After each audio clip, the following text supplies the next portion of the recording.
Welcome to the replay. We're so glad that you made it to be hanging out. It feels like we're live, though. We are live. We're live? We are live, and we're going to be talking about the SBA. You're going to be talking. And it's not going to be pretty. It's not going to be pretty. Why is the microphone all way over there? Oh, gosh. Can you? Oh. I have no words. No words. There we go. Maybe it's better now. All right. So we are live, and we're going to be talking about, now, part of the thing that we've been doing is we've been trying for a long time to give. I just want to point out that the glass matches my shirt. Yes. We've been giving the SBA the benefit of the doubt because we knew they were overwhelmed. We knew that they had millions of files. We knew that there was no leadership at the helm until Isabel Guzman came in. But now it's over. Now this is going to be a little bit of a. What's over is our reaction. Yeah. And one of us has been rather vigorously defending this vital federal agency. That one of us is not me. And that one of us is just going to shut his mouth and hand it to the gal here who's going to tell you what's really happening. Well, actually, you do that every single week, but you're the one who's processing the loans every single day. So this is lemon pepper that we got from our client, Deb, who found us here on YouTube. She sent us cookies and she sent us lemon pepper. She said this is only good to the middle of June, by the way. It's freshly made. Fresh. Oh, I want to eat that. But in the meantime, we're going to be introducing a little bit of this right now. It's Wednesday, WTF Wednesday. That's not to say that we're not glitches, and there are still glitches happening. Welcome to WTF Wednesday, where every week we talk about stupid that we've encountered that you should try to avoid. We are back. Okay, first things first, we did a poll on what would you guys like to talk about if we did another live show? And we because we did a poll if you wanted to talk about Eidl increase process, and everyone voted for that. I just need to. I know I said I wasn't going to do any talking about it. I'm going to interrupt right here. Oh my God! Because honestly, we work in the same house together. But I know where this is going. I haven't seen her since like 6:30 this morning. I mean, just flashes here and there. It's been really quiet. And I got to say, you're really cute, by the way. Oh, thank you. I'm kind of crazy about you. I'm just saying. Okay, I'll shut up now. I think you're just crazy. But okay. That too. So we did a poll on what exactly of the Eidl increase process would you like to talk about? And there was it was split on the hazard insurance requirements. We're having some issues with the English language. English language. Por favor, dígame. Okay, so the first things first, I'm going to just say what was the other one on the poll? It was the hazard insurance, and what was the 30? It was 41%. I think it was substantiating an economic injury. Like that was in the poll? It was in the poll. Oh. I actually, because that's not really a question in the Eidl application. It's not a direct question, but it has to be substantiated with tax. I thought utilization of funds was the second one. I don't know. I mean, this is your show. How do you not know this? I'm just a pretty face. Well, you are pretty. But how do you not know this is your show? I've been processing files all day. Yes, I know. Here it is. I'm going to try to share the screen so that you guys can see it. Share screen. And we're going. I hate that phrase, guys, right? You know that. You guys. Okay. I hate that. All right. I hate it when people go on YouTube and go, hey, guys. I hate it. I mean, we're talking all capitals.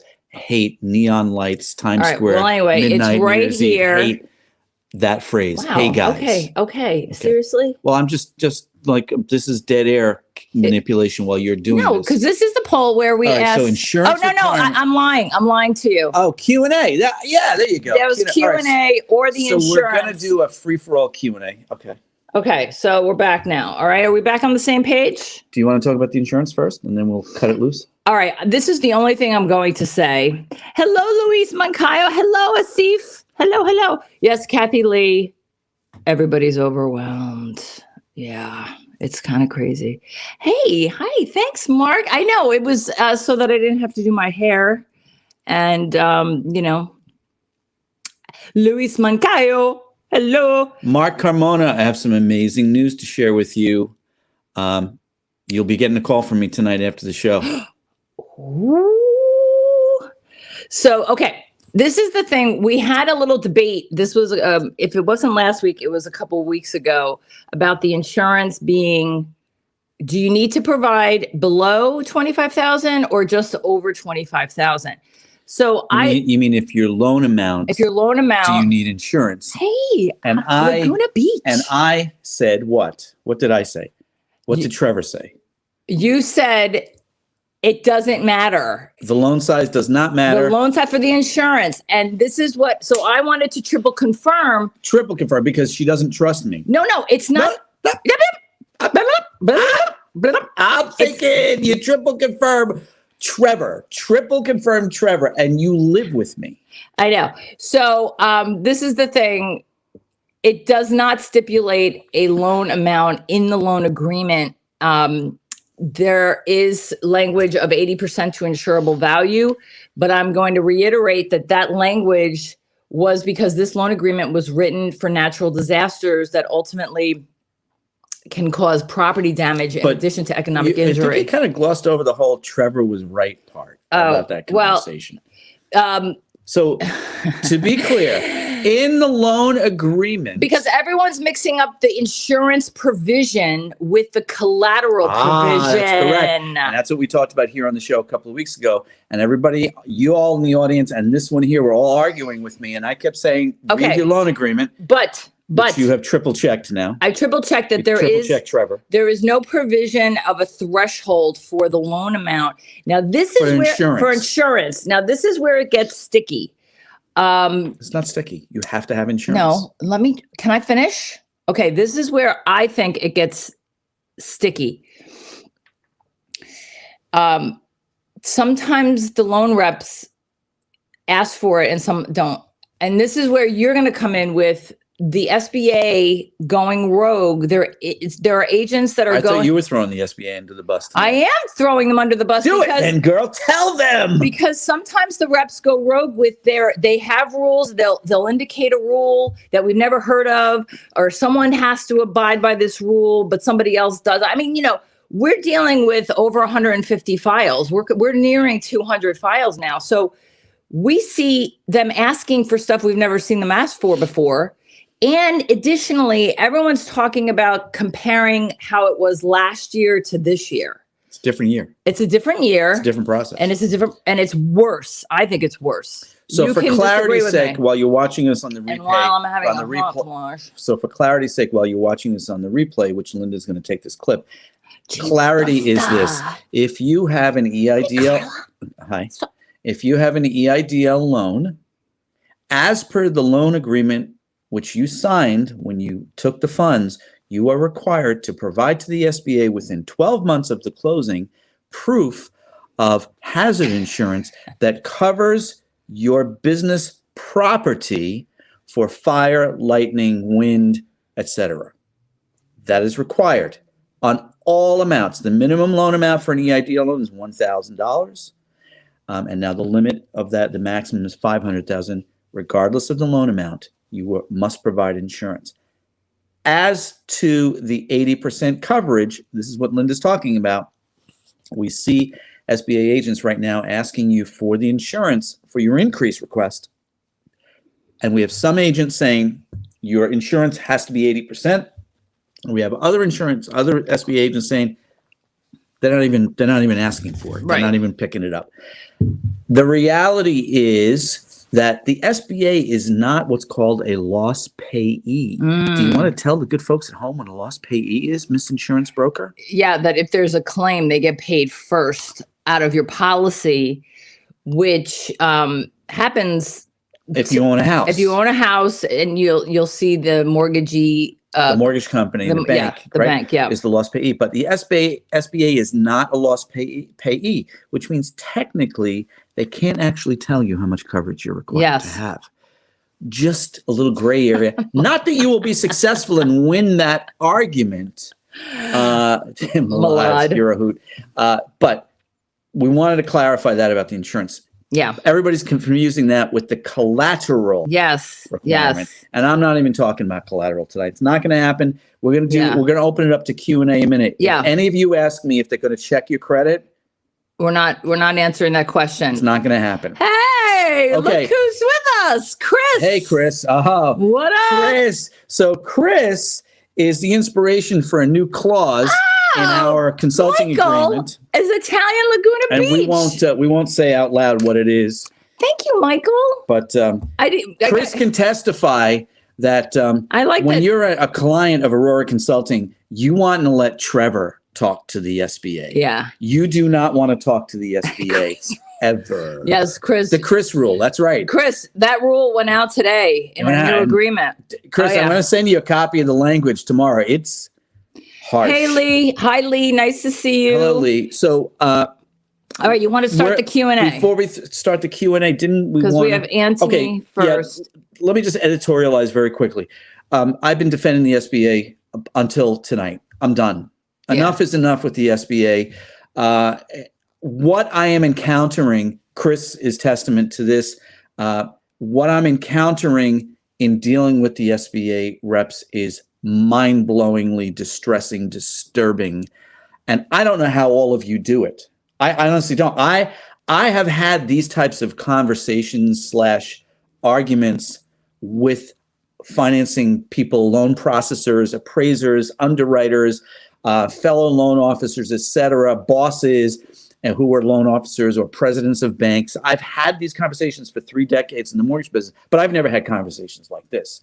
I mean, these folks, they're making stuff up. Yeah. Friday morning, I spoke to a very nice man who was approving an increase for one of our clients. And he said on the phone, Trevor, the cost of goods sold and the gross revenue on the application. You're already getting into this? No. Just very quick. The cost of goods sold and the revenue that's on the application that you, Trevor, filled out, which is true. I filled this out last year. This is client number 3 or 4. He said it's different from the tax return. I've got the transcripts. And that's a discrepancy, and that's a problem. I'm going to have to decline this loan. And I pointed out to him, I said, sir, with all due respect, I think you're not understanding the Eidl application, which is that it's a different 12-month period on the application than on a tax return. A tax return is January 1st through December 31st of 2019. The EIDL application is February 1st of 2019 to January 31st of 2020. It's a different 12-month period. And in the case of this client, because his taxes were not done yet, we put in the real numbers for that 12-month period. We got a spreadsheet from his CPA, and we put in the real numbers for February 1st of 2019 to January 31st, 2020, and I completed the application. And here's the response from this very nice man. He chuckled. I did not know that. They didn't tell me that. Mm-hmm. I've only been doing this a couple of days. I'm an economist, he said. I work at a whole other department at the SBA. I read corporate feasibility studies. I'm a retired Wall Street / university professor. Thank you for teaching me about this, Trevor. Yes, Trevor is teaching SBA. It's not the first of those conversations. No, in fact, we're saying to SBA, hey, we see you putting bodies on this process, but you're not teaching them. Yes. And by the way, y'all are going to start seeing a lot of declinations on increases because of these types of things. So now, and please hand it back to this gal. Okay. And I'm done throwing the SBA under the bus for tonight. Until we see some questions.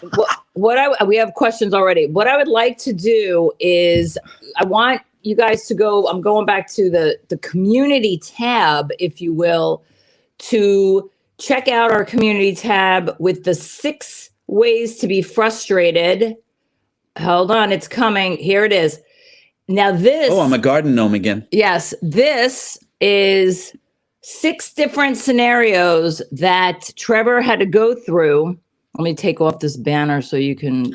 Oh, this is 6 out of 6,000. Yeah, but it just goes to show. Let me. The other 6,000 were just this week alone. It just goes to show the daily grind of overcoming the incompetence of the SBA agents that are, and even though they've increased personnel, it's almost like it's worse because they don't know what they're doing. They're assigning folks from different parts of the SBA to assist. They're hiring new people, but they're not training people. So Chris, who's on our show here, is a real good example of they're not having their act together. So when your EIDL increase is reviewed and approved by your loan officer, it then goes to the legal department for compliance check. And there's a letter that you're going to have in there called the board resolution letter, that you're accepting the loan up to $500,000, the maximum statutory limit. And so we did that letter for Chris, and we submitted it on Thursday of last week. First, we were told that DocuSign is not acceptable, and I asked the loan rep, "Can you double check that?" And 4 minutes later, she apologized. She said, "You're right, we'll accept DocuSign." And today, we got an email. She said the legal department has rejected the resolution. I didn't hear this. Because you must also include the language, and it was about the personal guarantee. It basically says, personal guarantee, the personally responsible, no matter what happens, no matter what changes happen in the company. Our letter has language, which we got 3 weeks ago, thanks to our other client, Bryant, from a real SBA attorney who gave us the language. And that's the letter that Chris signed and submitted. And today, the SBA's legal team is now saying that letter is unacceptable, that we have to change the phrase, "I understand there's a personal guarantee, and I accept that." They want that to say, regardless of any changes in my company. Okay. All right. Listen, Cookie, I'm gonna answer this quickly, even though we already went through the hazard insurance. Cookie does not need to be. Cookie, you need to be checking your emails. I just underwrote your file, and I sent you a whole slew of emails. Okay. So and I'm going back on your file after the show. Yes. Okay. There you go. All right. Now let's go back to, I think, Asif. Did I say that correctly? Asif he got a call about the accepting an IRS stamped copy. Asif, the answer to your question is it really depends on who's working on the file. Yeah. It's the bottom line. It's the same, like how much of a loan am I going to get in the EIDL? It depends on who at the SBA is doing the math. Well, then he said, hold on. He said he can hold my file for only 7 days at his desk. And what does that mean? Because it looks like Asif doesn't, he still, the IRS hasn't processed his 2019. So, okay, here's my advice for you, Asif. Did you read the whole comment? I did. I read the whole comment. Here's my advice for you, Asif. You have got to push back. You have got to push back firmly, and you've got to politely say, "Miss or Mr. SBA loan officer, would you mind please double checking that with your supervisor? I'm politely requesting you to do so because I desperately need this money." Put that in an email and send that to the loan officer, Asif. I'll tell you why. Stamp tax returns? Been doing it with clients for decades. How can they not? I was trying to get mortgage loans approved. You had a tax return filed. It was around tax season, and you couldn't get a 4506, which, by the way, I've been filling out 4506s since the year 1996.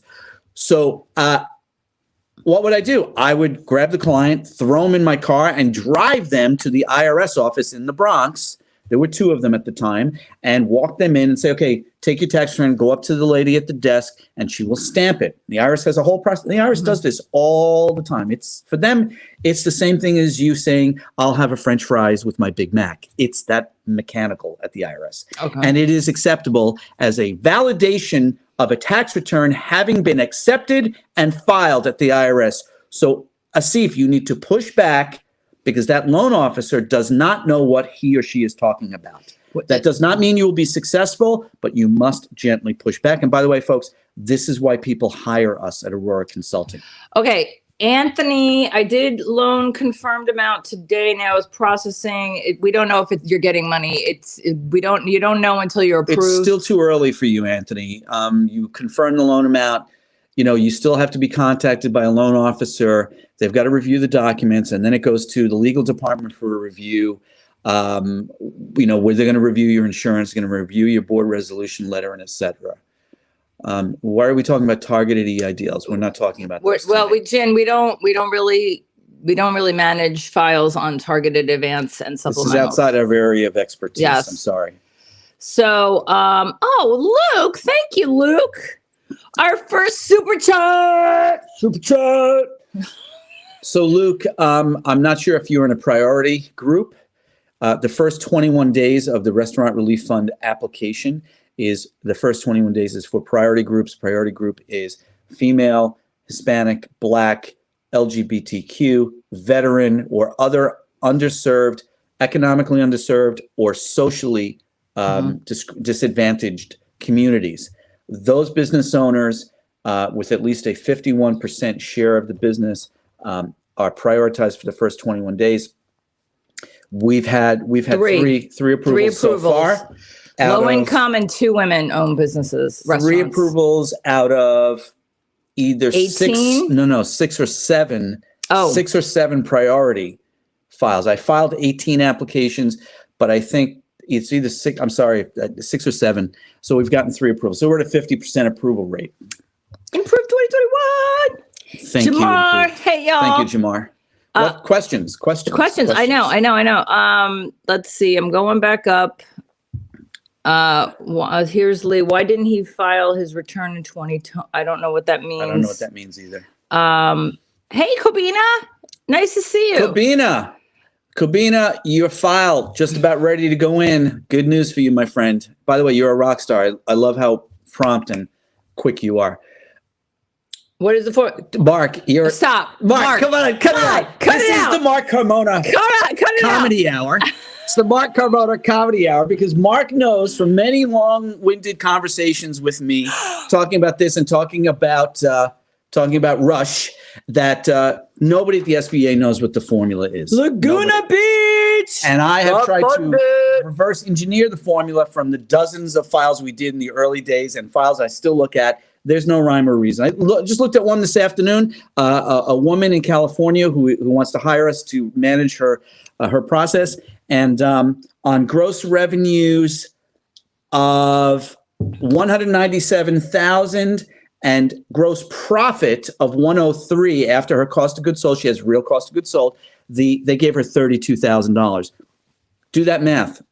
It makes no sense, because if you go by what we get here on our comments and what all the other YouTube folks and what they read on Reddit and Facebook, oh, I know what the formula is. The formula is this. Nobody knows what the formula is. All right. So, Luke, I mean, it's still time. There's still time before they, right? Time for what? Well, I mean, he said he's in the group of You're in priority group, Luke? Yeah. He said yeah. So, hang in there. It's imminent, right? Hang in there. Michael. By the way, Luke, you can go on to SBA.gov and click on your application for your restaurant relief and check the status. There's a status bar over on the left side of the screen. Oh, Kathy Owens, thank you. Super chat. Thank you, Kathy. Oh, look at now more than ever. I got my shirt on for the name of the show. Yes. Which was inspired by our pal, Tim Sohn, who is a marketing genius. We don't know how, is there something about how long they're good for? I don't think I think it's however long they've no good now, I'll tell you that. Well, you're 90 days out. Oh, pulled in February 21. Oh, yeah, probably. Well, now, hang on. So, listen, I don't know. I don't know how the SBA does it. In the mortgage business, your credit report was good for 6 months. That was the mortgage business. I don't know how the SBA does it. This is what I was saying early on. If you're just logging on, some of them make up their own rules. So, Lee. But Lee, here's the thing. You probably were not here earlier. We said if anybody asks us if they're going to pull the credit report, thank you, Mark. Mark, you see the glass? It's a Tommy Bahama. We got it in Florida. Glass matches. Yeah. Go back. Is it Lee? Lee. With the credit report? Yes. Lee, what are you fretting about? You're asking them to lend you money. They're going to run your credit report. That whole statement, you got credit pull in February, should be, hey, guys, I'm Lee, and I watched some really cool kitten videos on YouTube today, because that's what you should be doing instead of worrying about people pulling your credit. Folks, if you are applying for money to borrow money, we're not getting into that. We're not. Someone's going to run your credit report. Cut it out with the nonsense about inquiries. Head exploding. Stop. All the names. See what happens? You got to tell them. Look what happens to Trevor. Stop yelling. My God. Zen. Everyone who is with us already knows that the credit pulling is a good thing. So don't worry about it. All right.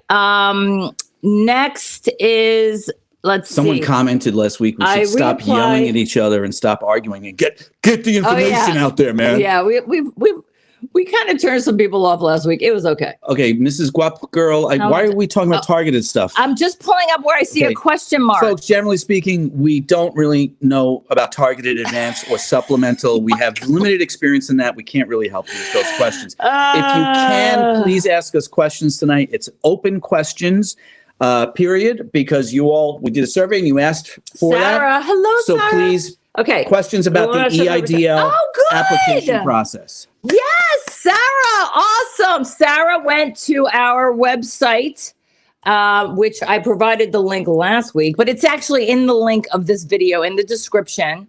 And I'm so happy. We're very happy to for you, hear Sarah. that. But one thing, Sarah, I want to remind you, if you're hanging out with Linda Ray and Trevor, we don't know how long. Open-ended questions, Sarah, get what kind of answer? Do not ask open-ended questions. Do not ask open-ended questions like how long or when. Okay, so let's see. Because the answer, Sarah, is never going to be satisfactory. I wanted a loan increase, but no blue button. You don't need a blue button. You can just. You don't need a blue button. You can send in an email. You need to send an email to the COVID increase email address and make sure you include your EIDL loan number, your SBA disaster loan number, your full business information, name of the business, the DBA, EIN, address, phone number, email address of the business, and say, I hereby request an increase. Send the email in, and just for fits and giggles, send it to the PDC Recon's email address as well. Got nothing to lose. Don't worry about the blue button, folks. The portal is a mess. Yes. Don't worry about credit. Don't worry about the blue button. You just got to forge forward, and Trevor's golden rule, always apply. Señor Torres, mi placer como siempre. Very señor. nice to hear. It's good to hear. Getting your renter's insurance. Awesome. All right. So, by the way, you see how Torres says, Malad, now just waiting for the SBA to call. We're gonna, don't worry. We're taking care of you. All right. So now, Scott, let's see. Is there any way to overcome the low income area requirement? This is targeted advance. Oh, We're not going to answer these questions. We don't know. We really can't don't know. answer them. As you know, if you hang around with us on our show, is that we talk about things here that we actually work on and have hands-on knowledge and experience on a daily basis. Every day. We've done this for 7 days a week for 15 months now. And we're happy to share those experiences with you to give you real guidance, not making stuff up. And when it comes to targeted and supplemental, we just don't have enough experience to answer those questions for you. I will say this. Everybody is getting the invitation again this week. Everybody's getting them. I've got clients getting them, and they are not in the low-income communities. So check the map and, follow through with the process. Yeah. Sorry, Asif. I know you're, just, you got to keep fighting for it. You just got to keep push fighting. back politely, Asif. Don't take no for an answer. Don't take no for an answer. Ask the loan officer to ask his supervisor if you can take those stamp tax returns. Asked for my insurance last Friday, the day after I sent it, and guess what I did? I sent it again. Excellent, John. Excellent. John has been hanging around with Trevor. Yeah. Kyle. His future drinking buddy. They pulled my credit 2 times. Okay. Great. Congratulations. Oh! Snap.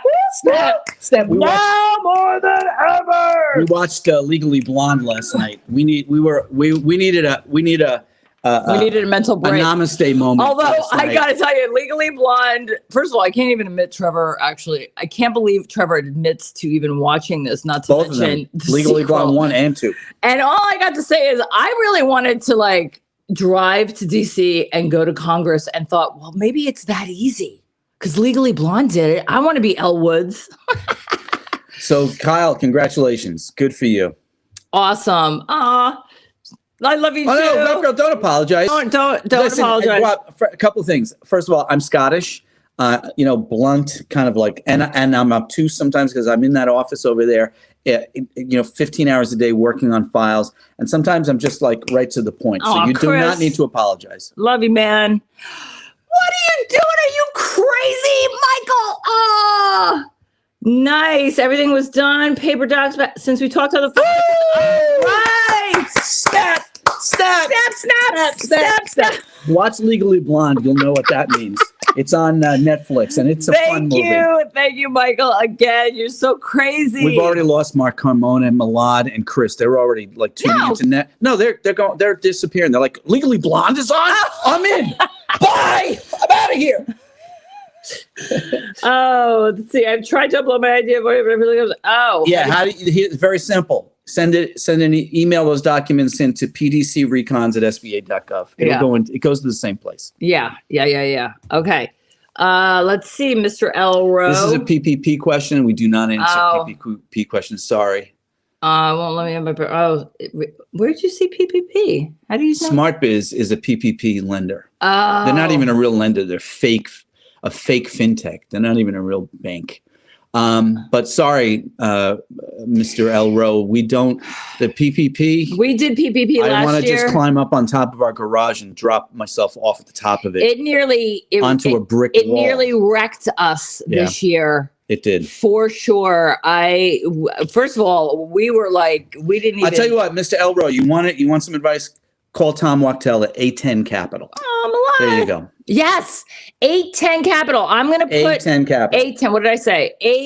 Apple 10. Sound like you said 810. I probably. Is it 810 yet? Is it time for pizza? Who wants a PPP? Pizza? No. Who wants a PPP lender? I could put the email in the chat. It's very important for everybody to know the PPP system has run out of money. Yeah. There are some community lenders that have money remaining. If you want to access it, A10 Capital claims they are coming up with it. And Mark Carmona, that's one of the things I wanted to talk to you about tonight and something else. So I'll call you after the show. I'm putting his email. Cookie, I'm going to be finishing your file after the show. So I sent you a bunch of emails and more coming. Malad, also, you're getting emails either tonight or tomorrow morning. All right. Michael. Pot stickers and fries. Ooh, pot stickers. Nice. Okay, let's see. Omar. I receive an email loan increase request. But my COGS is different on my application. What do? I don't accept the. Okay, I want. Look at the second statement. Second statement. I don't accept the loan first time, but now I need the money. All right. Well, the good news there is that Omar, wait. Hold on a second. How could you get an invitation to increase your loan if you didn't accept the loan? I don't understand that. Yeah. Unless SBA has really gone off the deep end. Well, we already know they have. So I don't understand that part because generally speaking, what we've seen, the only people that get an email invitation from SBA to increase the loan are people who took the loan last year. And you're saying you did not take the loan. But with regards to your COGS being different on the application, welcome to the United States of America. You're mixed in with like 18 million other EIDL applicants who all did the same thing. Nobody pretty much had filed their taxes last March and April. Taxes deadline had been extended to June. And so nobody really had tax returns done. And so people were kind of saying, all right, well, here's my QuickBooks or here's my bookkeeping. What are my cost of goods sold? And they were estimating numbers. But more importantly, even if you had all your numbers accurately available to you, the EIDL application is for a 12-month period that begins February 1st, 2019 and ends January 31st, 2020, which is going to be different than what's on your tax return. You know why? Because your tax return is for a different 12-month period. Yes.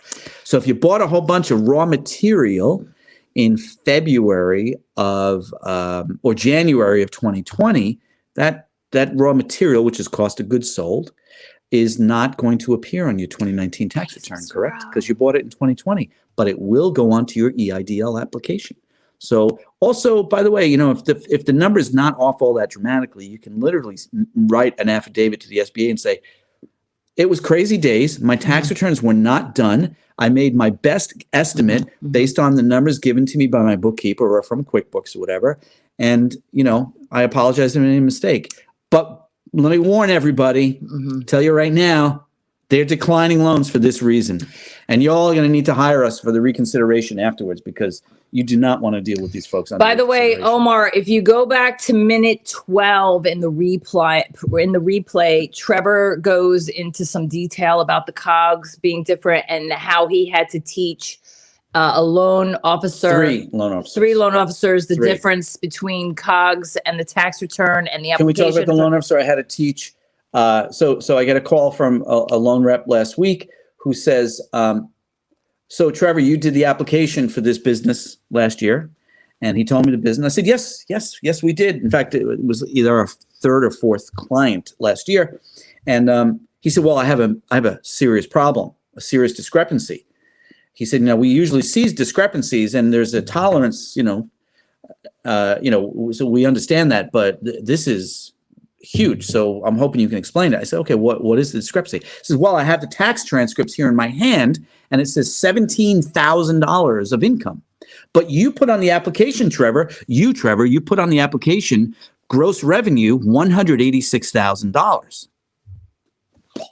He says, "Hi, I mean, how that's so far off?" Because I don't really know what to do here. I'm hoping you can explain this. So I ran into my desk and I opened it up on my 23-inch LCD monitor. And I opened up the tax returns. I said, "Well, it is obvious to me, sir, that you are looking at the owner's personal tax return transcript, which you're correct. I'm looking at it. His Schedule C is $17,000.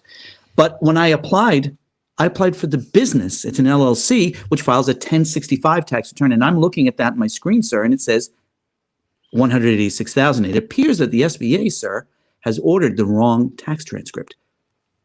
Oh. Yeah, there you go. All right. So, Michael, they asked for 45. Yep. Okay, yeah, it looks like you're closing, Michael. Yep, you're closing. Woohoo! You know, this UCC one form, you know, up here in the Northeast, we don't have these issues. They hire title companies to do that. I feel bad. I've heard this before from folks in other states. You all need to get your state governments in order and let title companies do this UCCs. That's ridiculous. A UCC is a real pain in the ass if you don't know what to do. Yeah. So, yeah. Well, Wolf, I mean, you and, 40 million other folks. Yeah. You're not alone. Hang in there. Be patient. It's going to happen. You'll get the money. Scott. Do you know why I think you're all going to get the money on the increase? Do you know why? You got it last year. Yeah. Does it mean you might be declined because somebody at the SBA doesn't understand the difference between cost of goods sold, revenue, or reads the wrong tax? You could get declined, but you can file a reconsideration. This is the key.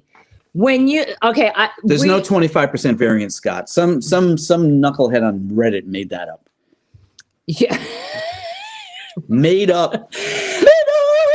So this is the other thing. Robert, you had a meeting with yourself. Yeah. There you go. And you documented it. Perfect. It's done and done in the file. There it goes. Well, it goes in the resolution letter. Right. So this is the thing we've done videos on. I've done a couple of the 60-second videos, the shorts, they call them on YouTube. You can't give up. If you're declined, it doesn't mean it's over. It's not like if you go to a bank and a bank says we're not going to underwrite this loan or we're going to decline this loan and that's it. It's final. This is not final. You can fight and you have to fight.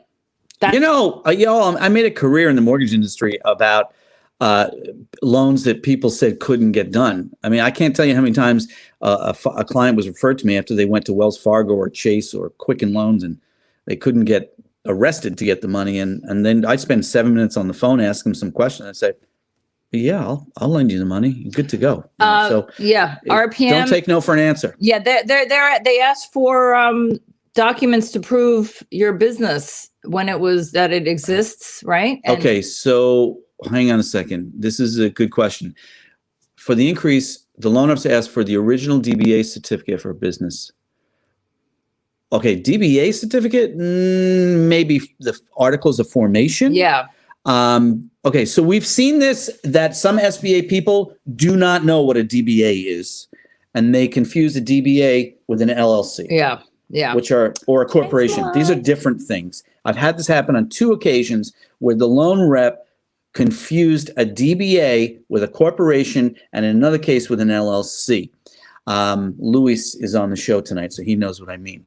So in the case of your sister, I mean, generally speaking, folks, if you have a business, you should have at your fingertips at all times a copy of the original receipt you got at irs.gov when you applied and received your EIN, employer identification number. And if you created a business entity, an LLC or a corporation, that you have the articles of formation that you filed with your state. Everyone raise their hand if they know where that is, because if you don't, that's your homework for tonight. You're going to go and find. Do we have a checklist? This is the Aurora Consulting business consulting aspect of the show. For a DBA, let's be clear about what a DBA certificate is. A DBA certificate, hold on, this is a concrete example in physical real time of a DBA certificate. That's a DBA certificate. You see, it's a coffee mug.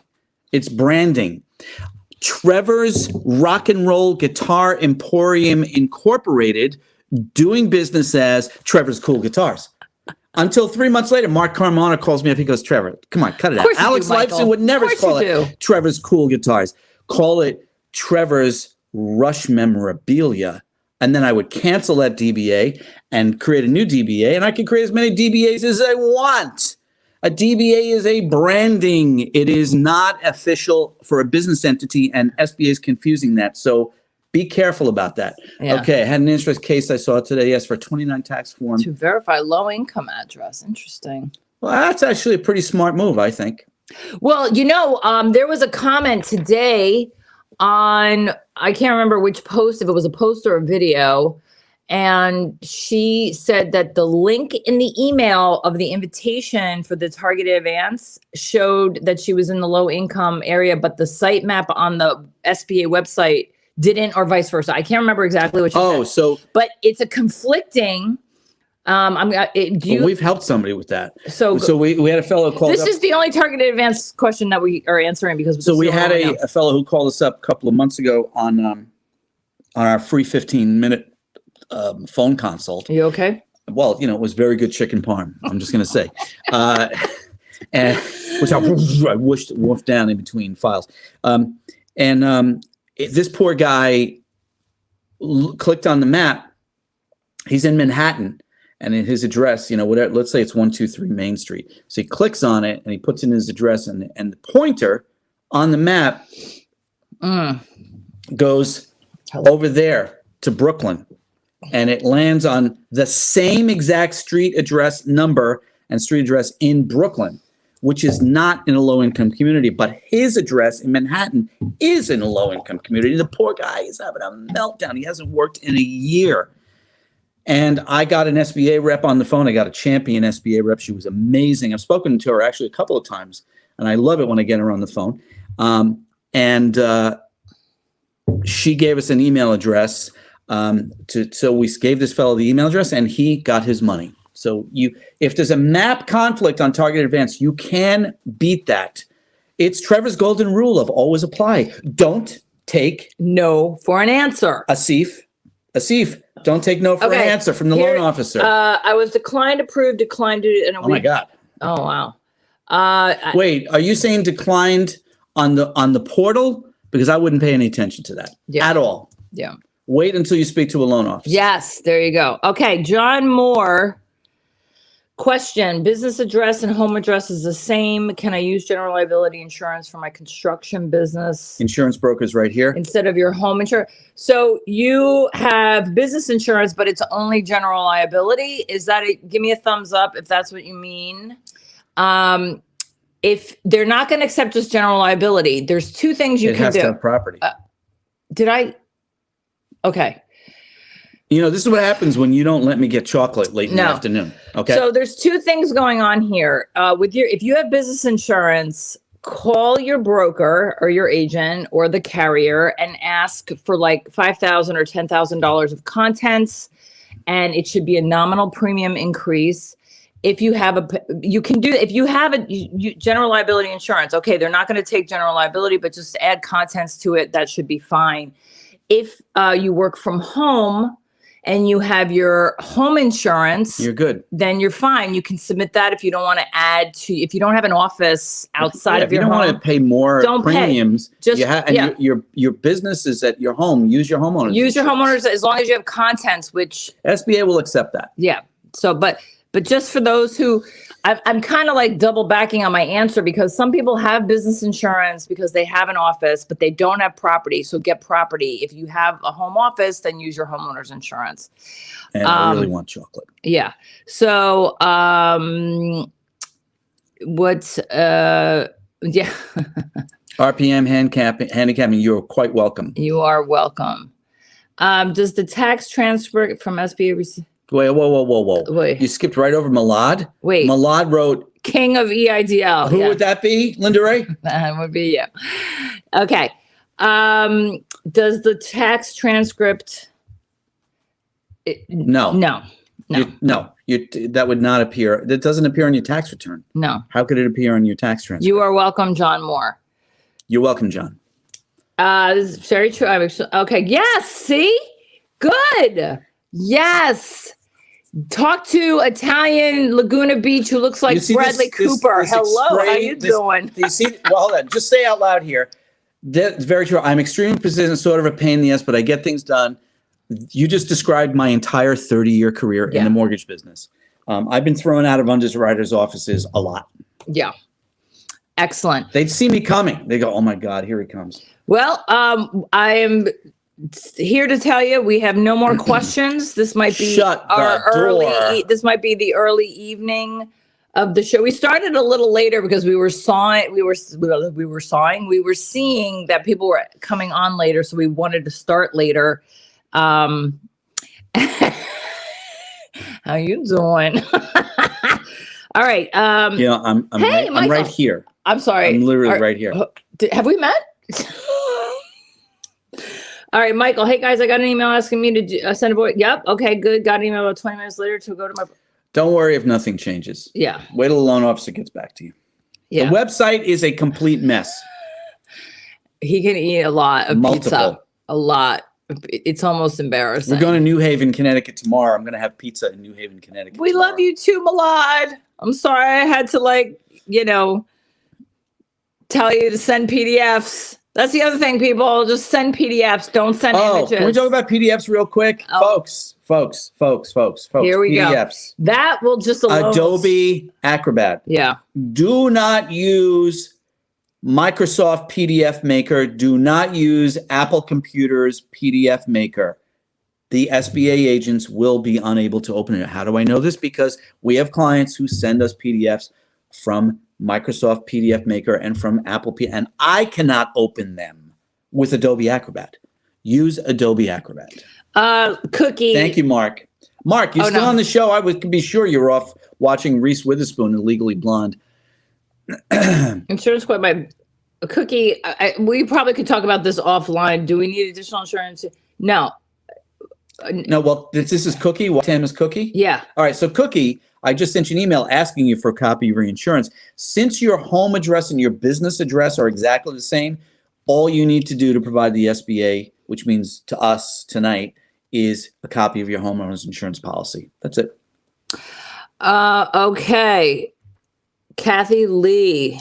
All right. Yeah, I know, Kathy. You know how many clients we have on increases, and very few people have had a response yet from SBA. Scrivener. I have Scrivener on my laptop. I have Scrivener. I know. I recommended you to have Scrivener. I have Scrivener. I'm writing my memoir on Scrivener. I'm writing a novel on. I'm writing a memoir, and let me just tell you, if this thing ever gets published, it will be under a pen name, Chicka Baum Baum. Just so y'all know. Okay. Let's see. Does it mean you got approval when your loan officer says approval to her boss? Not yet. Not yet, but so this is a really good question, because here's what we've seen so far with 2 loans that are approved from our increased clients, of dozens of clients that we have. 2 of them are approved, not yet funded, but in both cases, the loan officer called and said, "You've passed. You're approved. Go into your portal to accept the loan amount." 3 instances. I'm sorry, 3, because the third one happened this afternoon. That was Mohammed. So once the loan officer notifies you that you're approved, that means it has passed legal review. And when the loan officer tells you that it's going to her boss, I'm thinking she's got to do. I don't know what that means, but I'm just going to say to Nikki and Lee, what we've seen is the loan rep sends it to legal, and then it goes from there. Nikki and Lee, we cannot expound any more on the grant or the targeted advance or the supplemental. I'm sorry. I see your questions. It's outside of our area of expertise. We really have limited experience with that. We don't want to steer you wrong. My portal still shows increased amount verified and in process. Follow up. I mean, my attitude with follow up is watch kitten videos instead. Yeah. But what you can do to be proactive, John, is to submit by email your board resolution letter, a copy of your homeowner's insurance or your business insurance if it has property coverage, a void check, some of the basics, and send those into the PDC Reconsideration email address. just so it's updated. Send in a copy of your 2019 tax return. Folks, the loan officers are asking for a 2019 tax return. You might think that's weird, except if you think back to 1 year ago, you didn't have a 2019 tax return in hand. And mind you, even if you did, you didn't have to upload a tax return or any documents at all to get an EIDL loan last year. All you had to do was fill out a questionnaire and you were either approved or not. So they're asking for these things now because they don't have them in your file. And the other thing, you had said something, I was eavesdropping, that you sent in, you emailed some requirements you were anticipating, or you resent requirements to kind of jiggle the file so that they knew that this was still that this has been in process. That's something, a new strategy I'm undertaking for our reconsiderations for declined loans that seem to be getting stale, because we've had multiple experiences where SBA keeps coming back and asking for more documents, and then we don't hear anything for long stretches of time. And I've had enough. Enough is enough, and I need somebody. So I'm taking a new strategy to kind of shake the apples out of the tree. So yeah, no, Michael, you're no, don't say that, because you have a new repertoire. Can we go to Phil's question? Yes, but Michael's new repertoire, because is that your wife? Your girlfriend? So okay. Phil's question is, how long should you wait after the phone call saying you're denied? Okay, here's what I would recommend, Phil, is if the loan rep told you you're declined, I would call SBA Disaster Customer Assistance tomorrow morning and ask them, give them your EIDL application number and say, can you please tell me the status of my file? If Disaster Customer Assistance says to you, Phil Morgan, the status of your file shows as declined, then you can immediately file a reconsideration. And for the last 30 days, essentially what we've been telling folks is, if you want to try to do it on your own, you can watch our videos, but you're going to lose your mind. Just hire us to do it. It's what we do. And I'm not trying to make that as an arrogant, self-serving kind of sales pitch, but we've said it time and again here on the show. I can't teach folks to be a loan officer like me. And the fact is that it's become more overwhelmingly confusing than ever at the SBA. And as you've seen on tonight's show, like with Asif, with the stamped tax returns, that's something that I, as a professional, would have pushed back on. I probably would have already won that argument. By the way, if Chris is still on the show, last night, Chris is one of our clients, and he got a call from a loan officer asking him for a 2018 tax return for a completely different business. Oh. And you were going bananas. Chris made the fatal mistake of actually talking to him, because we have a standing rule here at Aurora Consulting. Our clients are not to speak to the SBA agents. We do that. But and so I sent a long email to this loan officer saying, respectfully, why are you asking for this? Because it's a different business. And by the way, by this afternoon, it appears that he may have waived that condition. And here's Michael again. And this, Mike, we should have planned this ahead of time to bring Michael on the show to attest to. He did the old original all paper application. Yeah. So and we can't, no, it's just going to confuse everybody. Sorry, but what I'm saying is, Michael stayed the course. He was persistent, had his head down, and took care of everything, the way. Well, his head's up in the picture. He's a handsome guy. Yes, he is. All right. How long should we wait to hear from law before we start? Okay. Do not call. Do not ask. How about them apples? Watch kitten videos. But wait, you just told someone to. No, he was told. The loan officer told Phil that he was declined. Oh, okay. Yeah, that's different. In this case, how long should you wait? You should wait, because you and millions of other people are still waiting. We have dozens of clients on the increase aspect, and only very few, less than a dozen, have received calls or contact by email for documents. So just hang in there. Again, the launch for this EIDL increase was April 6th. It is only May 19th. Mm-hmm. It is 43 days. So if you all forget, last year, it took 2 or 3 months. Yes. To get the money. Lee, I know we've commented together, we've exchanged, and we really appreciate you supporting the channel. I will tell you this, I don't think you've taken advantage of the free 15-minute consultation. We don't really we don't anticipate anyone hiring us until we hear your situation, because there's no point if we can't really help you. When I speak to folks on the free consultation, I say to them, you don't need to hire us, right? Or you can't hire us, it happened twice today. All right. So let's see. So I had some identification problems for targeted. Oh, I'm sorry. Someone in multiple. Yeah, we don't really. Oh, well, actually, I can answer this. Okay. Good. So this is not Drizzle. This is not just about target advance. This is about your EIDL application. So let's take target advance off the table and let's talk about your EIDL. So when you say someone had made multiple applications, I'm not throwing you under the bus, but you asked that person to do it. They got your information. They didn't steal it from you. Somehow, you gave them permission to do that for you. And they did it incorrectly, obviously. So here's what you've got to do. You have got to, who's Mark Edwards? Yeah, this is the second part to Drizzle's question or comment. Okay, let me finish, because this is very simple, Drizzle. It's very simple for you to correct. You must file a reconsideration on the original application number, which I'll tell you in a moment how to get that. In your reconsideration request, you must file an affidavit. I hereby request SBA remove the following duplicate applications. Yeah. So how do you get these numbers? You call disaster customer assistance, and you're saying absolutely not.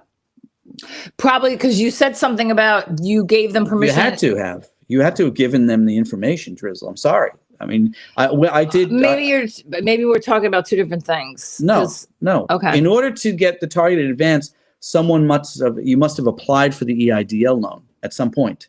He's saying no. You won't get the invitation if you didn't apply. Okay. So somewhere along the line you applied. What you've got, because the invitation, the targeted advance, is tied to either your social security number or your EIN number. You cannot even get into the targeted advance portal without entering an EIN number or a social security number that matches an application you filed last year with the SBA for the EIDL. I've done several dozen of them, and that's how it works. Okay. There you go. You did apply. Okay, good. Okay. So you applied, and there are multiple applications, Drizzle. Okay, good. We're back to reset. So Drizzle, what you got to do, call customer assistance tomorrow and say, hey, I need to clear up a whole bunch of application numbers. Can you please tell me, customer assistance, what was the first application I filed? Okay. She'll tell you that. Mm-hmm. That's your number, Drizzle. And now you will file a reconsideration. On the same phone call, you'll say to her, can you please tell me all of the other applications that you see under my name or my business name, and get the numbers for each of those. And now send her an email to pdcrecons@sba.gov and say, I hereby request a reconsideration of my EIDL loan with the original number, and then include an attachment, a PDF with a signed affidavit that says, I, Drizzle, hereby request removal of the following duplicate applications, and list all of the numbers. Sign it, date it, send it in. They have a duplicate removal team at the PDC reconsideration team, and they will remove those duplicates from the system. Once that's done, you'll be reset to 0, which is your first application, and then you should be able to proceed with your targeted advance. Okay? I hope that was helpful. I don't. No, I don't. John, you're absolutely right. No, it wasn't smoother. It was not smooth. Well, it was smoother only from the perspective you didn't have to provide any documents, and you didn't have SBA agents who didn't know how to read those documents or didn't know the difference between a DBA certificate and an LLC to argue with you, or to wouldn't accept stamped tax returns from a CIF, what he's going through right now. So it was smoother, John. I have to respectfully disagree with you, because I did 40 applications in the first 2 months. But you are correct. We had many applications that we filed in March and April and didn't get funded until May, June, and July.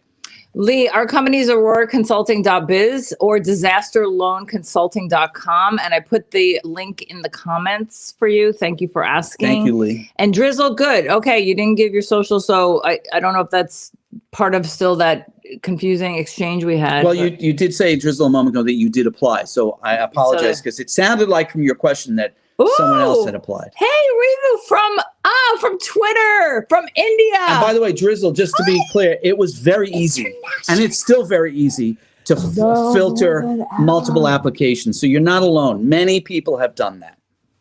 All right. So my problem is this. Give me the application was for the. Oh. Well, that's because the somewhere along the way, that's a mistake. Again, you've got to file a application number for an agricultural business. Okay, so the SBA Remember EIDL. when it was closed and then it was open to Nothing to do with it. The SBA EIDL system does not differentiate with the application number for an agricultural to another type of business. You can be an agricultural business that is eligible, but I may be talking out of turn because I did not file any agricultural businesses, but as far as I know, it's all the same number. In fact, we're working on a reconsideration for a farm right now, and their EIDL number is the same as everyone else's. So I have not seen any differentiation. Again, Drizzle, follow my advice. Get your original application number. When you file your reconsideration, you can remove this designation of an agricultural business. This is probably a box that you checked off incorrectly. People made lots of mistakes on these applications. I am a professional application taker, and I promise you, the early days, this application confused the belittling blah, blah, blah out of me. I don't know how all of you did it. Yeah. So Nikki, my alarm was Ignore the portal. Yeah. Just Nikki, ignore the portal. So your process, Nikki, is okay. Nikki, deep breath. Let's have a namaste moment for Nikki. I'm thinking of fuzzy little cute kittens right now, Nikki. When you say it's going to take 1,000,000 months, it's not going to take 1,000,000 months. It will feel like that, but it's going to take a lot less time than it takes to get from Earth to Mars. But you'll get the money. So let's take a step back there. Take a deep breath. Now, here's the process that you should expect, Nikki. Your loan officer contacts you, asks you for documents, sends some of those documents up to legal department for review, things like your insurance, your resolution letter, your bankruptcy letter, your franchise letter, etc. Legal department clears it, comes back to the loan officer signs off, and then once the loan officer approves you, they contact you. Typically, they've been calling people saying you're approved. Log into your portal. That's when you go into the portal. That's when you'll see the number. I have done it 3 times now with 3 approved loans, and the correct amount is on the portal. I'm just going to put this up because Kia, I'm sorry if I'm mispronouncing that, but she's very supportive. Thank you, Kia. Very supportive of the channel. I'm going to let you answer this one. I don't know. It's not going to happen. Yeah. I don't trust that it's not going to happen. But never know. It's not going to happen. Okay. Let's see. Tina, I run a nonprofit. I just got the email to verify loan amount, but it's still in process. Wait, you. So you must be talking about the targeted advance. No, because you don't. Nonprofit. Actually, Christopher, I have to tell you, you've got 3 different things going on here. First of all, the priority group only exists in 2 aspects right now. It only exists with the Restaurant Relief Fund application, which is currently processing, and it only exists with the targeted advance. And with the targeted advance, there's no loan amount, and you would not receive an email telling you what the loan amount is. Targeted advance is about making up the difference of what you did not receive last year. You were supposed to receive $10,000 after you applied for EIDL, and if you only got $1,000 and you're in a low-income community, and you can demonstrate 30% reduction in revenue. Hey, the chicken parmesan, the spaghetti, come on, it was good. So this is kind of a different. Nikki, you're quite welcome. And Nikki, remember, when you are inspired to check in with the SBA portal, take Trevor's advice. Instead of doing that, go in the kitchen and make yourself a nice lasagna. Share it with your neighbors. So random. Or go on to YouTube and watch videos of cute little kittens rolling around on the floor. You will have much more fun with those 2 activities than checking your portal. It's so funny because I said to him, for all of you, we're not ignoring you on the targeted advance and the supplemental. I said to him, Trevor doesn't listen to me until something happens, and then he's like, "Oh, I should have listened to you." I said to him, we're going to have a lot of questions on the targeted advance and the supplemental. He's like, well, we actually can't really answer any of those questions. And so we have a lot of questions now. And I just want to say I was right again. Okay. By the way, Linda Ray, tell everybody who was right when that person said, if you have an EIDL loan of any amount, you must provide to SBA insurance. And everybody, including this one, argue with me and said, no, if it's less than 25,000. Who was right? Who was right? First of all, I didn't argue with you. Who was right? No, you were right. I was right. Okay, I was right. I wasn't arguing with you. I was like everybody, because for all of you who have watched this before, if you look back on some of our other live videos, I'm always like, I'm wearing the business owner hat because I'm with you guys. I'm the loan officer. I read the loan agreement. He did our EIDL loan. I didn't do it. I don't process EIDL loans. So I'm with you guys on your questions. I'm with you on your frustration and the utter chaos of it all. So Kia's a dude. Dude, you cannot get it. No, you cannot get another EIDL loan. You can request a reconsideration for an increase of the loan you got last year. You can only get one EIDL COVID-19 loan. This is a great question. It's not that great a question. It is a great question, but I think you could have had a little bit more suspense. Like, no, you can't get another EIDL loan, but you can get more money. You see how I made that a little more exciting? Listen, if you had put chocolate in front of me before the show, I could probably have been excited like that. But I've been working at my desk since 6 a.m. I think Kia is going to say it is a great question because you answered it affirmative for him, the dude, to get more money because you can get more money. Dude. So don't take no for an answer. Dude. And go after it. You have to file a reconsideration. Do it. Kia, dude. All right. Let's see. Boom. Huddles. All right. Huddles, boom. All right, so let's see. Okay, Nikki. Wait, hold on. Just want everyone to know Nikki has just private messaged us inviting everyone to her house on Saturday for lasagna. Because she will have 73 lasagnas ready from all the time she wanted to check the portal. So yeah, Nikki, lasagna at Nikki's house. Oh man. Okay. I didn't have any income during 2020. Yeah, well, this is another targeted advance.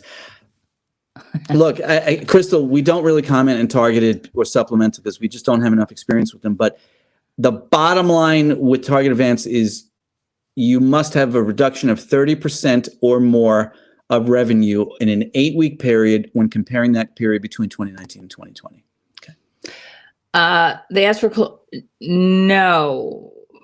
No, they don't ask for collateral. This is exactly what you said. People are confusing collateral with insurance. Yes. Linda Ray, insurance broker, take it away. Explain the difference. So they're not going to ask you for collateral under $25,000. They may ask you for the insurance, for an insurance policy. If you work from home, you can provide your homeowners or your renters as long as you have contents. So, but no, they will not ask you for collateral under $25,000. By the way, it's on page 4 of the loan agreement.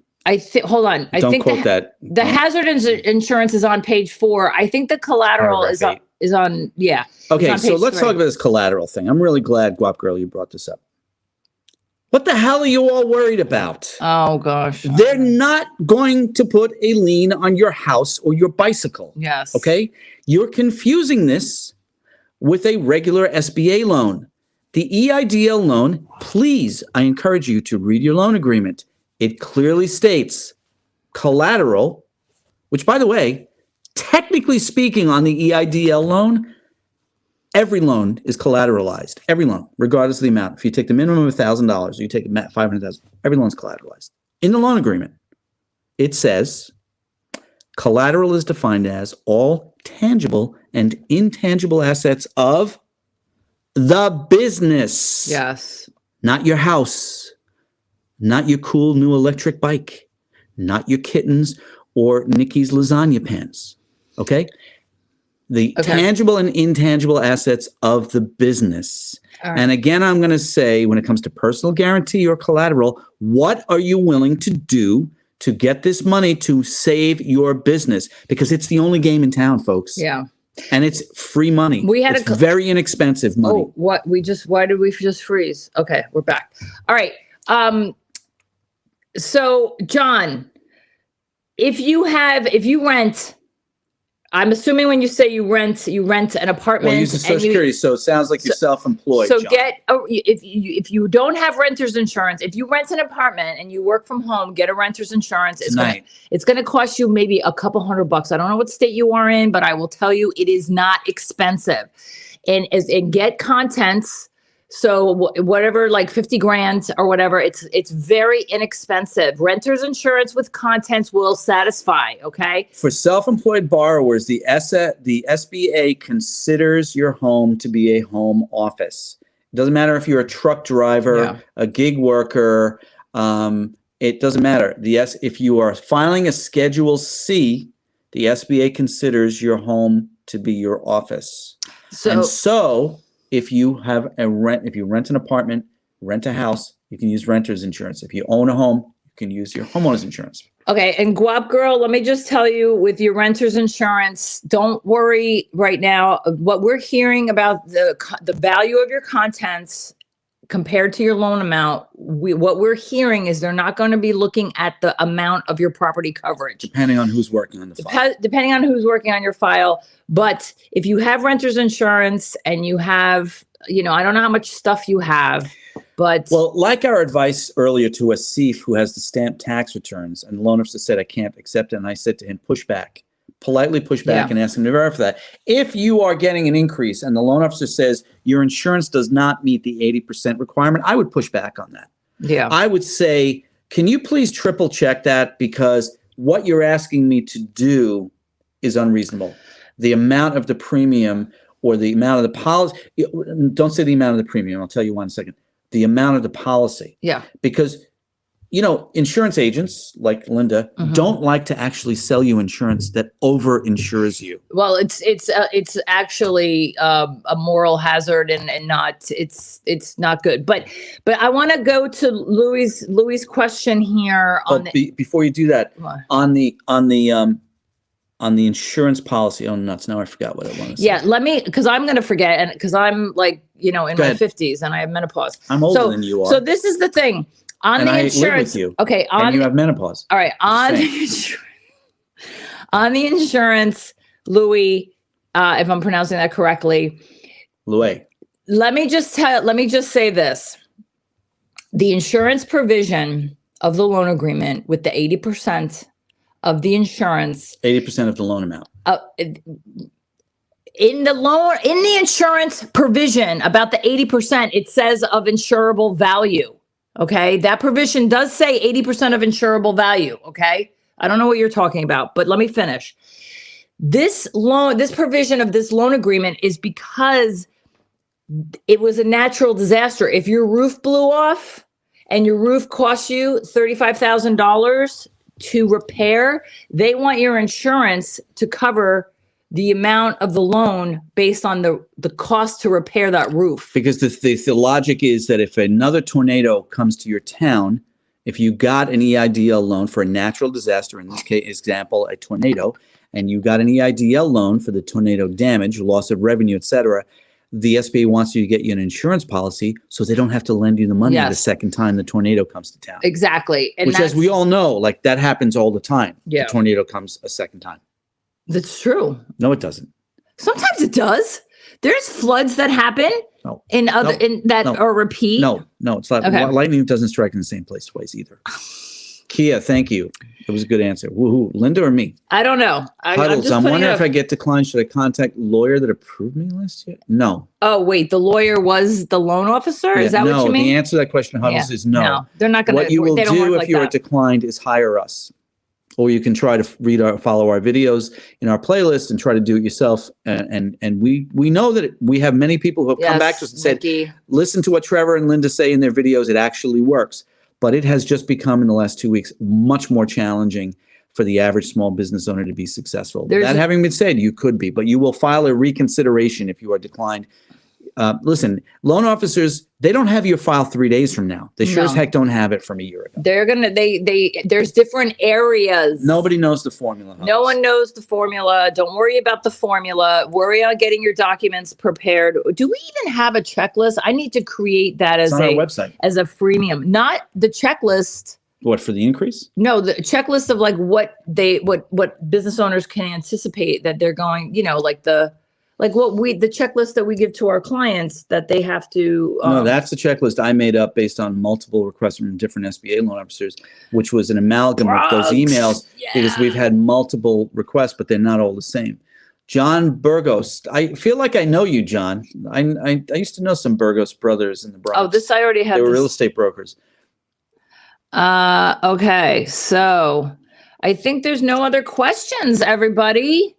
It's been an hour and 15 minutes. We're going to shut it down just a couple of minutes. It's 9:15. So let's say we've got about 6 minutes left in the show. Lightning round. If you've got questions, fire them off now, and we will lightning fast try to answer those for you. Yeah.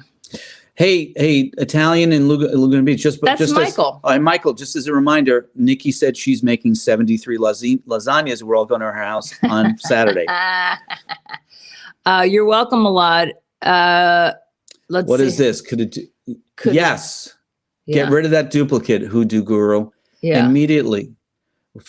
Call customer service tomorrow. Mm-hmm. Get the number or numbers for all duplicate applications and immediately submit an affidavit to the PDC Reconsideration email address, pdcrecons@sba.gov. I hereby request removal of the following duplicate application or applications and cite the numbers. And make sure in your heading, you have the full information about your business, your name, the name of the business, the DBA, the address, the phone number, the email address, and the EIDL and disaster loan number. And get those duplicates removed. Okay. So Extreme, it sounds like you got a loan officer who's been reallocated to help with the increase side because it's all hands on deck at the SBA, and they're allocating people from different divisions.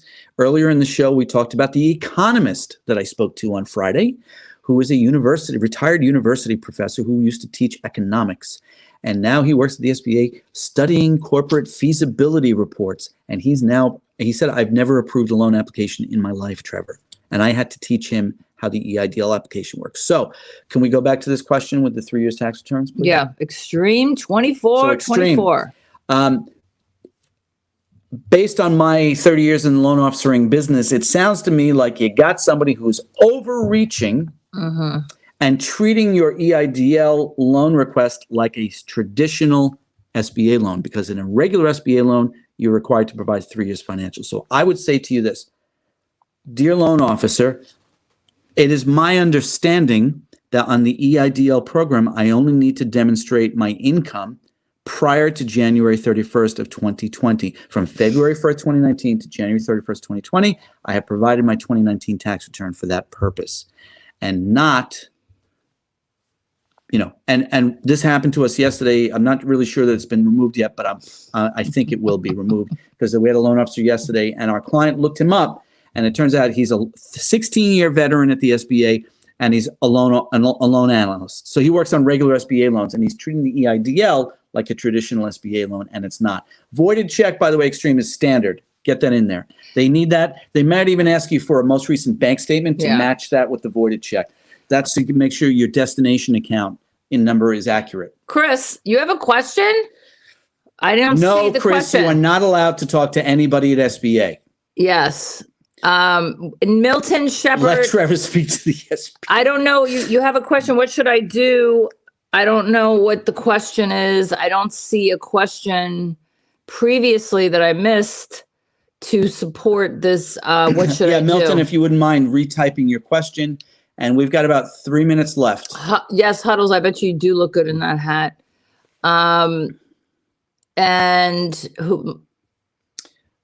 Milton says, I haven't heard about my EIDL application. Well, you're not alone. Mm-hmm. Millions of other folks know. And when you say you haven't heard, it's one of three applications. Either you recently filed an original application, or you filed a reconsideration request on a declined loan, or you have requested an increase. I'm not sure what you mean by your statement here, but when you say you haven't heard, welcome to the show where you're in good company, because a lot of folks here also have not heard, and many of our clients have not heard. And it's just indicative of the way the SBA is working. Yes. All right, I think we're going to wrap up the show. Good. Convert all to PDF.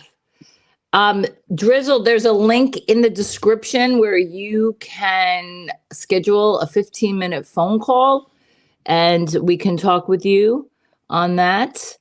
And so Milton's applications of reconsideration. So yeah, we're seeing that also, Milton. I've got multiple reconsiderations I've submitted, and we have the responses are scattered. Like I put one in Monday night for a declined. The loan was declined April 27th. The client applied on his own. April 27th, he applied. He was declined April 27th, and I filed the reconsideration Monday evening, which is May 17th. I filed it around 9:15 p.m. Monday evening. Ricardo! And this morning we got an invitation to the portal to ask to upload a single document. I front load all my files so that I've got everything in there, but that was pretty cool. Louis had a question. And pretty quick, but I have other reconsiderations, Milton. I don't think you get the same one. Heard from. I don't think you get the same one. Get the same one what? Loan officer. No, absolutely. Listen, No. Louis, you have a loan officer working on your loan today. They don't have it 3 hours from now. Yeah. We don't know why they do that, but that's how it works. Thank you, Theodore. Thank you, Theodore. That's all right, Ricardo. You're always welcome, no matter when you show up. I'm an Uber driver, rent a house, and I applied for what insurance? Renter's insurance. You're going to go back to in the replay. There's I don't know. We brought it up early on about the insurance. Renter's insurance is fine. There's even a whole post on it in the community tab. There's a big image that says hazard a guess that has a very nice summary. All right, we had a minute left. So I didn't know we were like being timed. We got a minute left. Can we jump into Kia? Kia, dude, have fun and bring good wine to the lasagna party. I'm stuck on the West Coast, so no lasagna for me. Is it really being stuck on the West Coast? What's the next one after that? What does Nadir say? We did Nadir, okay. We did? Oh, yes. And Louis, you are quite welcome. Thank you, Louis, for being here. We really hanging appreciate out you. with us and we appreciate us. and love all of you. Thank you all for joining in here. Ricardo Hall just joined us a few minutes ago. Ricardo is one of our massive success stories. Yes. And he doesn't really share that in great detail here, but he's a good egg, and we had spectacular successes. With Ricardo, and he told us he stalked us here on YouTube for 6 months before. Oh, thank you, Jay. That really means a lot. It means a lot. Thank you, Jay. It's our pleasure. We're going through this with you guys. We just happened to work on almost 200 files to have an understanding of some of the insane incompetence to understand some of the questions you're asking. So it's a privilege and an honor to be able to hang with you and talk through some of this stuff. The funny thing, Lynn, if you remember, Brendan and Ella. Lynn, if you recall, just can I get your attention for a second? I don't know. Let me think about it. Okay, so March 17th of 2020, we watched our entire financing pipeline as a financing brokerage flush down the toilet because the bank stopped lending because of COVID. And on March 18th, Linda and I convened for a meeting where we agreed that what we were going to do was get out in the world accurate information about the SBA process to teach folks like you how to do it on your own, never thinking we would do it as part of our practice. And we said, we'll do this and we'll become a trusted resource. So when we come out the other side of COVID, people will hire us for other reasons. Until we got a call from one of our clients who begged us to do the Eidl, and there you go, drag me kicking and screaming, and now we are those folks. Yeah. What was that? I don't know what I don't know. Have you guys heard of my situation? I don't know, Life Roller. I know we've commented on an exchange a couple of times, but I don't recall specifically your situation. Listen, I have a hard time remembering what I had for dinner an hour ago. Yeah, there you go. I need help getting the ideal increase for my business. How can I I appreciate the question. There is a link in the description where you can schedule a 15-minute free call. We always do a call before we have anyone hire us because thank you, Nadir. We never know what's going to happen. We don't want to take anyone's money unless we can actually help you. It's sort of a thing that it's how we sleep at night. And Brendan, I don't like what I'm seeing here about being denied. Please tell me I hope that's not everything. That's targeted advance. Okay, because, yeah. All right. Ricardo Hall posted something. Ricardo Hall, yes. Oh, you're so thank you, Ricardo. 113,000. Yeah. You're welcome, Ricardo. Yeah. The loan officer changed the amount while in the portal. Well, I mean, that can happen, Life Roller, but until loan officer says to you, you're approved, and then says you're approved, go log in your portal and accept the loan amount. Until that happens, you're not there yet. That's the goal line. Yeah. G, consciousness. As far as your personal property insurance, they're not really looking at the property coverage. We've been told verbally. We may have an email somewhere in writing where that's the case, but it's for your insurance. If you work from home, you can provide your homeowners or your renters insurance. Okay. If you have homeowners insurance, the contents is going to be a percentage of the dwelling amount. So the policy is going to be determined. The contents coverage will be predetermined for you as a percentage. Hey, how come the light makes you look so gorgeous? And I look like I'm lit up in a fluorescent. I'm in like in a homicide interrogation room at the precinct with the lighting. Just keep in mind, folks, with regards to the insurance, and we're talking about insurance a lot tonight because Linda posted a poll. And a lot of you folks said you wanted to talk about insurance. And she's a veteran insurance broker. She's still a licensed insurance broker here in the state of Connecticut. You need to think of the insurance like this. The loan agreement that you signed when you got your EIDL COVID loan, that agreement is based upon a natural disaster, tornado, hurricane, wildfire, etc. And that requirement and the language is for damage that can occur to your business property in the event of another natural disaster. And no, it doesn't match with COVID.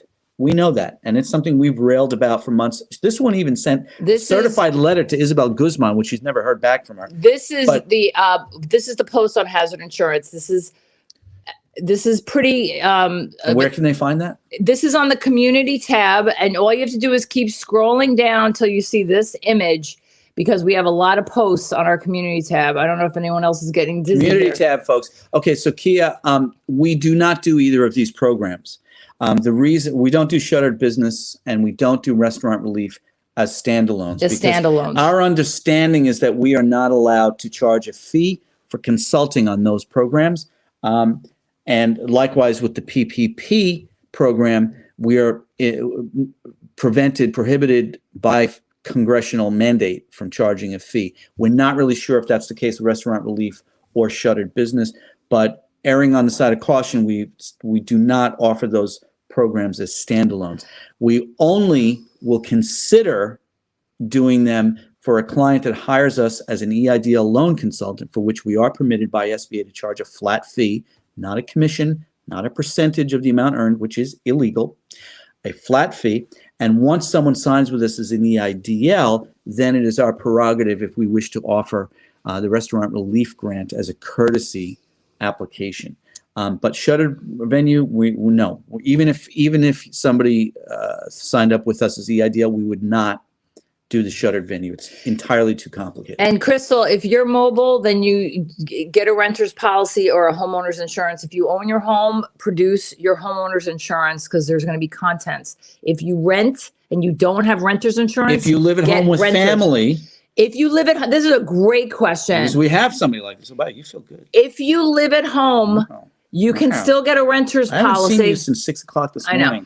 You can still, if you live at home with family, you can still get a renter's insurance policy by using the address where you live. And renter's insurance is, again, without knowing the state you're in, honestly, it's not going to be more than $300. I said $200 because it could be. It could be. And listen, just like a lot of the other things about the EIDL program, about things like having your EIN certificate and your LLC paperwork and hiring good tax people to do your tax returns, all these things that you all are learning. Wow, I never knew this about a business, because the SBA is forcing you to be accountable for these things, guess what? You should have insurance for your apartment. I mean, it's like smoke detectors. Do you change those batteries? You do? Good. Get some insurance for your home. If your portal amount is from the first and when your loan officer says to log in to portal. You see the new number. Not necessarily. That is not necessarily the case. The loan officer has to tell you are approved. Yeah. It doesn't work that you go to the portal and see approved. The loan officer tells you you're approved. That's what's happened so far with our clients. I did a poll on if politicians are helpful, and it was 96% people said that they don't care. Politicians we have clients aren't responding. Who tried that. Care. We have a client right now whose his factory is running on fumes, and his congressperson, nothing. Anyway, all right. Well, thank you again so much for joining us, and hopefully we'll see you again next week. If you have any questions you want us to talk about next week, you can always post in the comments of this video or, on any of the posts in the community tab. We're always just trying to keep tabs on, if you will, what people are most curious about. And it also helps us to help produce some videos on the talking points of some of the most challenging issues people are having. So we would love to hear from you, however you want to get in touch with us. And always in every video, there are links to schedule a free 15-minute call. There is a blog on how to prepare your revenue projections. By the way, just real quick side note on reaching out to us. If you call our office number, you probably are not going to get a response in any timely manner. It is much better to go to our website and book an appointment because we're processing lots of files. You're welcome, and Crystal. We're acting very responsibly to our clients' needs with regards to when an SBA loan officer reaches out, or there's a document request, or I have to have a polite argument with an SBA representative. And it's really not possible. Even our own clients will tell you that they want to talk to me on the phone. It's physically impossible for me to do so. So we do appreciate when folks reach out to us, but I just wanted, because we had a couple of people call this week. If you call, I don't want to promise that you're going to get a return phone call in any reasonable amount of time. Visit our website, Thanks, Michael. Book an appointment for a free appointment, free 15-minute consultation, Crystal. and we'll take it from there. Oh, thank you, Crystal. You rock. Thank you so much. Best choice I've made this year, Crystal. And thank you, Wait, Wendy. Crystal, did you hear about, is it Renee who's with the lasagna? Renee's going to be, Nikki's making lasagnas, Crystal, because instead, Crystal, my advice about folks, if you are going to check into your SBA portal, as soon as you feel that urge to check the SBA portal, you get your phone, you're like, I want to check the portal. You know what? Watch this part of the video. Watch this part of the video. At a minute 32. And go in the kitchen and make a lasagna instead, or watch kitten videos on YouTube. That's a much better use of your time. You'll have way more fun. And then, of course, if it's lasagna, then us and Kia Dude, we can all come to your house and eat lasagna. All right, everybody. Mwah, mwah, Thank you all so much. We really appreciate you. Thank you so much. We will see you next week. Keep in touch. Stay in touch.